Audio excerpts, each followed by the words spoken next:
देखिए question number 7 का हम चित्र दूसरा हल करेंगे अभी, जो कि है नीचे के चित्रों में शीर्षाभिमुख कोणों के नाम लिखिए।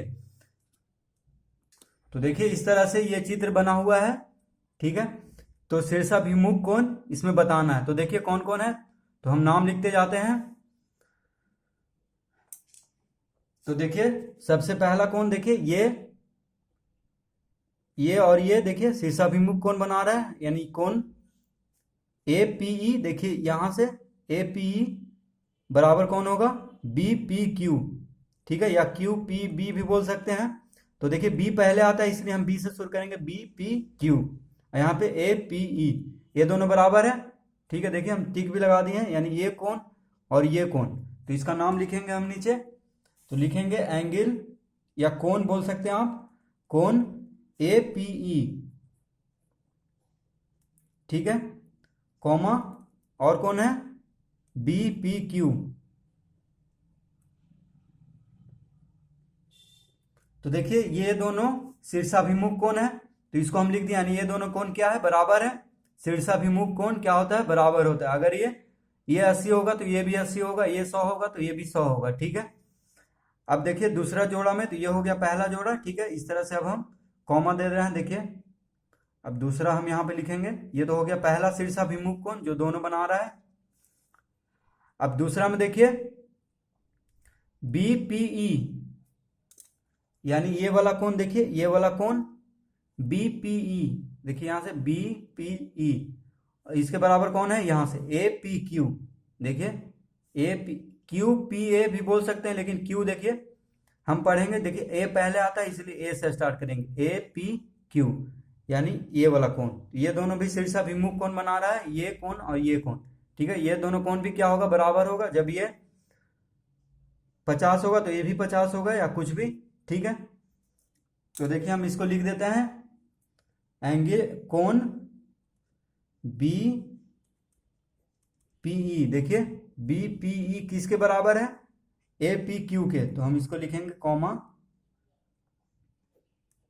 APQ। देखिए बराबर हम नहीं लिख रहे हैं, क्योंकि बस लिखना है कि शीर्षाभिमुख कोण कौन कौन है, इसलिए हम कॉमा लगा रहे हैं। देखिए एक जोड़ा ये हुआ, एक जोड़ा ये हुआ, ठीक है। इसका यहाँ पे देखिए चारों कोण लिखा गया। अब यहाँ पे देखिए, तो यहाँ पे है CQF।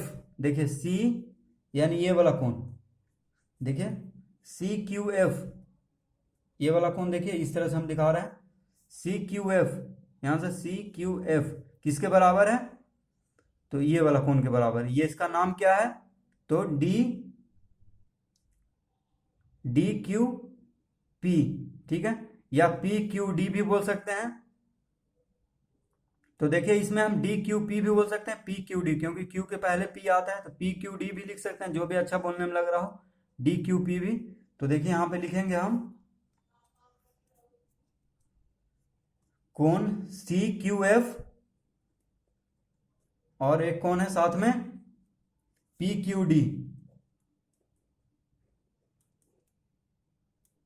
और देखिए एक जोड़ा और कौन है, तो एक जोड़ा और देखिए ये है, यानी ये कोण और ये कोण, ये दोनों कोण क्या है, बना रहा है शीर्षाभिमुख कोण। तो इसका भी नाम लिख देंगे हम।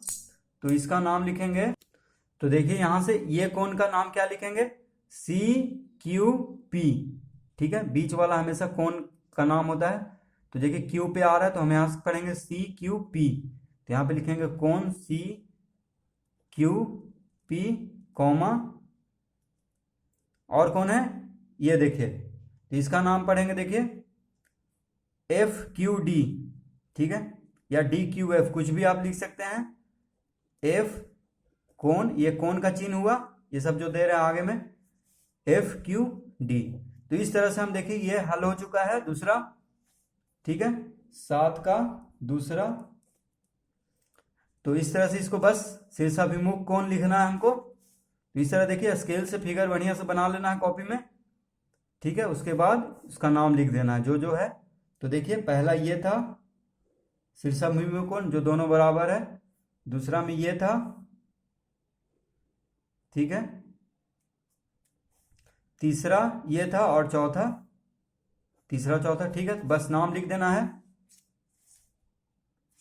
तो शीर्षाभिमुख कोण हमेशा बराबर होता है। जब भी दो रेखा काटता है तो वहां पे दो शीर्षाभिमुख कोण बनते हैं। ठीक है, जैसे यहाँ पे देखिए दो रेखा यहाँ पे काट रहा है तो दो एक ये दोनों बन रहा है, दोनों बराबर होगा आपस में, एक ये दोनों। ठीक है, यहाँ पे दो रेखा देखिए काट काट रहा है सीधा रेखा, तो यहाँ पे ये दोनों बराबर होगा और ये दोनों, यानी जो सामने सामने है, ठीक है, या अपने आप के अपोजिट उल्टा पे है, वो क्या होगा, बराबर।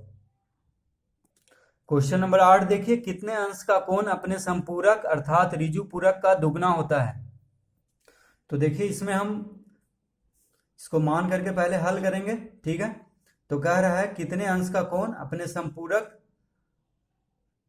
का दुगना होता है। तो देखिए माना कि कोण की माप है x, ठीक है, तो संपूरक का दुगना हो रहा है, यानी उस संपूरक जो होगा इससे आधा होगा। ठीक है, क्योंकि संपूरक का जो कोण है वो दुगना हो रहा है, तो संपूरक का जो कोण है वो दुगना हो रहा है, तो संपूरक जो होगा x डिग्री का क्या होगा, आधा, यानी x डिग्री बटा 2 होगा। ठीक है, x बटा 2 डिग्री होगा। ठीक है, तो अब देखिए, और हम जानते हैं कि संपूरक कोण किसको कहते हैं, संपूरक कोण का जोड़ होता है 180 डिग्री, तो हम इसको जोड़ेंगे। ठीक है, यानी प्रश्न से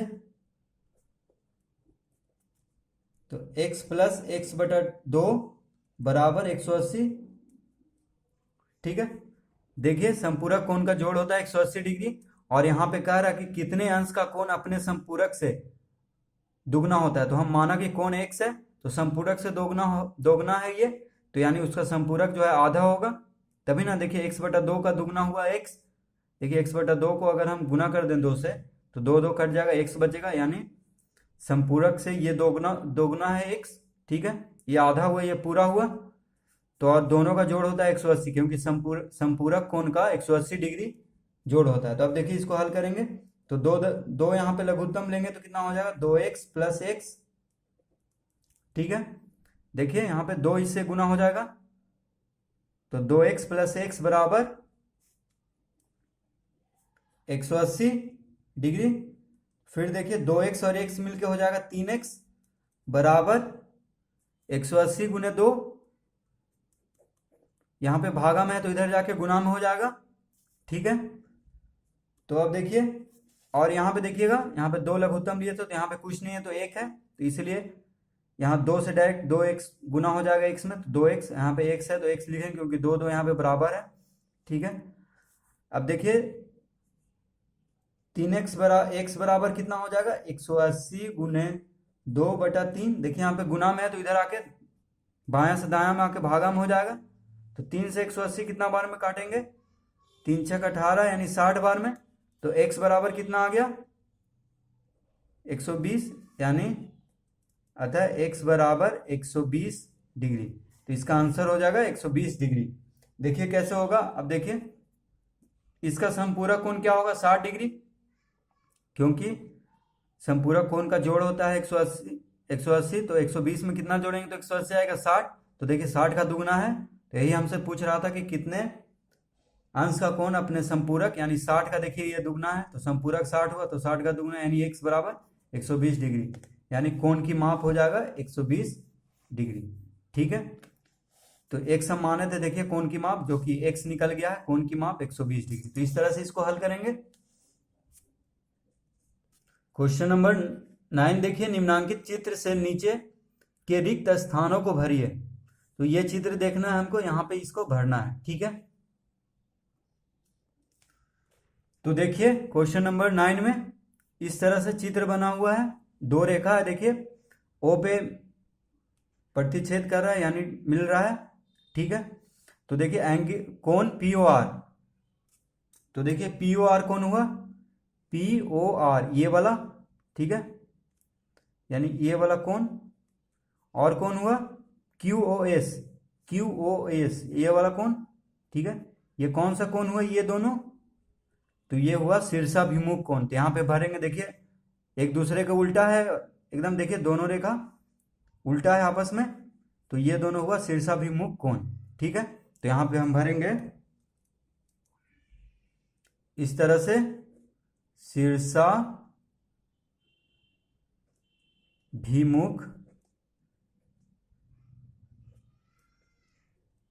ठीक है, तो इस तरह से भर देंगे शीर्षाभिमुख कोण। तो देखिए एंगल, अब देखिए यहाँ पे ये एक तो भरा गया है, बस शीर्षाभिमुख भरना है, कोण भरा हुआ है, यहाँ पे लिखा हुआ है कोण POR।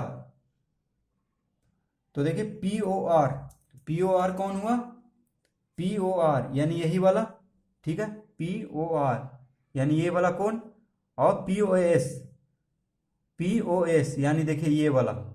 तो ये और ये पूछ रहा है, ये और ये कौन सा कोण हुआ, तो आसन्न कोण, यानी देखिए दोनों बगल में है, ठीक है। ये तो शीर्षाभिमुख कोण तो अब एकदम उल्टा था, लेकिन ये दोनों क्या है, बगल में है अपने आप के। देखिए एक इसके बगल में ये है, तो ये हुआ आसन्न कोण। तो हम यहाँ पे भरेंगे आसन्न कोण, ठीक है, यानी कोण POR और कोण POS, माफ कीजिएगा, POS एक दूसरे के आसन्न कोण हैं, ठीक है। क्वेश्चन नंबर 10 देखिए, यदि सरल रेखाएं AB और CD एक दूसरे को बिंदु O पर काटें और एंगल AOD, एंगल या कोण आप कुछ भी बोल सकते हैं, इंग्लिश में एंगल और हिंदी में कोण, तो कोण भी इसको पढ़ सकते हैं या एंगल भी। तो एंगल AOD की माप 65 डिग्री है हो तो निम्नांकित रिक्त स्थानों की पूर्ति कीजिए। देखिए ये चित्र हम बनाते हैं कॉपी में, उसके बाद आपको हम, तो देखिए इस तरह से ये चित्र बना हुआ है, ठीक है। तो यहाँ पे देखिए ये 65 डिग्री है, दिया हुआ है कि ये 65 डिग्री का कोण है। अब देखिए हमसे पूछ रहा है कि एंगल कोण AOC की माप, तो AOC कौन हुआ यहाँ पे, AOC यानी ये वाला कोण। देखिए ये वाला कोण का हमसे माप पूछ रहा है, तो ये देखिए हम गोल सा कर दिए हैं कोण जैसा, ठीक है। तो ये कोण कितना हो गया AOC, देखिए ये 65 डिग्री है, ठीक है। और देखिए इसको इस तरह से हम करते हैं समझने के लिए, ये रेखा है COD, देखिए ये सीधा रेखा है यहाँ से यहाँ तक। तो सीधा रेखा जब भी बनता है तो 180 डिग्री का बनता है, ये तो पता होगा हम लोग को कि सीधा रेखा का नाप होता है 180 डिग्री। तो उस पर एक लाइन है, देखिए यहाँ से OA, यहाँ से देखिए यहाँ पे O, और ये सीधा एक रेखा खींचा हुआ है इस तरह से तिरछा। तो ये है कोण 65, तो ये कितना होगा, तो ये पूरा हुआ 180 डिग्री। तो 180 में से 65 घटा देंगे, तो देखिए 180 डिग्री माइनस 65 डिग्री ये हो जाएगा, जो कि कितना आएगा, 180 में से 65 घटाएंगे तो 10 में से 5 गया 5, इस 7 में से 6 गया 1, ठीक है, ये हो गया 1, यानी 115 डिग्री, ठीक है। तो देखिए ये कौन हो गया 115, क्योंकि दोनों का जोड़ होता है जब भी एक सीधा रेखा पे कोई रेखा खींचा हुआ हो, ठीक है, तो वो दोनों कोण मिला के होता है 180 डिग्री, ठीक है। तो ये 65 हो गया तो 115। तो देखिए यहां पे हम भर देंगे एंगल कोण AOC की माप कितना हो गया 115 डिग्री, ठीक है। अब देखिए BOC, तो BOC कहां पे है, BOC ये वाला कोण, देखिए ये कोण, तो BOC देखिए 65 डिग्री के एकदम उल्टा है, यानी जब ये 65 होगा तो ये भी 65 होगा। किस तरह से, क्योंकि शीर्षाभिमुख कोण उल्टा कोण है, देखिए ये 65 तो ये भी 65 होगा, तो यहां पे हम भर देंगे 65 डिग्री। अब देखिए कह रहा है कि एंगल BOD की माप, तो BOD कौन हुआ, ये वाला कोण, ठीक है, ये वाला मतलब BOD, ठीक है, तो यानी ये वाला कोण, ठीक है। इस तरह से देखिए ये कोण बन रहा है, तो ये कितना हो जाएगा, जब ये 115 है तो ये भी 115 डिग्री होगा, क्योंकि शीर्षाभिमुख कोण ये दोनों हुआ, ये दोनों शीर्षाभिमुख कोण, और ये दोनों हुआ कौन सा कोण हुआ, तो ये दोनों हुआ आसन्न कोण। देखिए 115 और 65 डिग्री दोनों मिलकर के ये दोनों कोण को हम कहते हैं आसन्न कोण, क्योंकि इन दोनों का जोड़ होता है 180 डिग्री, ठीक है। जब भी एक रेखा पे कोई दूसरा रेखा हो तो जो दो कोण बन रहा हो तो वो दोनों का कोण का जोड़ कितना होगा 180 डिग्री, ठीक है। तो देखिए इस तरह से भी यहाँ पे भी देखिए 115 और 65 ये दोनों मिलकर भी 180 डिग्री का होगा, ठीक है। तो इस तरह हम यहाँ पे भरेंगे 15 डिग्री। ठीक है, 115 डिग्री।